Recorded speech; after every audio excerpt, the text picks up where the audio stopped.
यीशु द्वारा हमारे लिए की गई भलाई को समझने के लिए, जिसे सुसमाचार कहा जाता है, हमें शुरू से प्रारंभ करना होगा।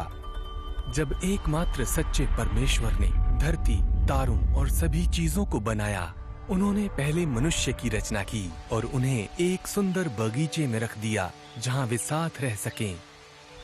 वे लोग परमेश्वर के घनिष्ठ मित्र थे और परमेश्वर ने उन्हें बगीचे में सभी फलों को खाने का अधिकार दिया, लेकिन एक पेड़ से खाने को मना किया। परमेश्वर ने उन्हें उस फल को खाने से मना किया, वरना मृत्यु और कष्ट उनके सिद्ध संसार में प्रवेश कर सकते थे। लेकिन वे नहीं माने। उन्होंने उस वृक्ष का फल खा लिया और उनकी अनाज्ञाकारिता के कारण अब लोग परमेश्वर के समीप नहीं रह सकते।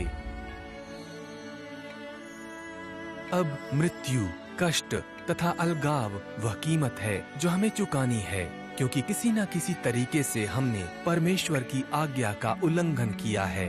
फिर भी परमेश्वर हमें इतना प्रेम करते हैं कि उन्होंने अपने सिद्ध पुत्र यीशु को हमारे अनाज्ञाकारिता के दंड को अपने ऊपर लेने तथा काठ की क्रूस पर अपनी जान देने के द्वारा हमारे बदले कीमत चुकाने के लिए भेजा।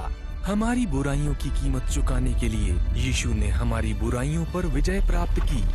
उसके बाद 3 दिन मृत रहने के पश्चात वो फिर से जी उठे और फिर से जी उठने पर उन्होंने मृत्यु को हमेशा के लिए हरा दिया और हमें अवसर प्रदान किया कि हम आज और सर्वदा परमेश्वर के साथ रह सकें। परमेश्वर के अद्भुत अनुग्रह से यीशु ने यह संभव किया कि हम परमेश्वर के साथ फिर से मित्रता करके अपनी बुरी इच्छाओं से मुक्त जीवन जी सकें। ऐसा करने के लिए बस विश्वास करें कि यीशु हमारे लिए मरे, उसकी क्षमा को ग्रहण करें और यह जान लें कि वो हमें नया जीवन दे रहे हैं। तब वो हमें अपने साथ सदैव शुद्ध और आनंदपूर्ण जीवन जीने की ताकत देंगे। इसे याद रखने के लिए उद्धार की कविता नामक एक छोटे सरल गीत को याद कर लें। अगले वीडियो में हम देखेंगे कि शुभ समाचार क्या है और ये हमारे लिए क्यों मायने रखती है। क्रूस पर यीशु आपने प्राण दिए, फिर जी उठे हमें बचाने को।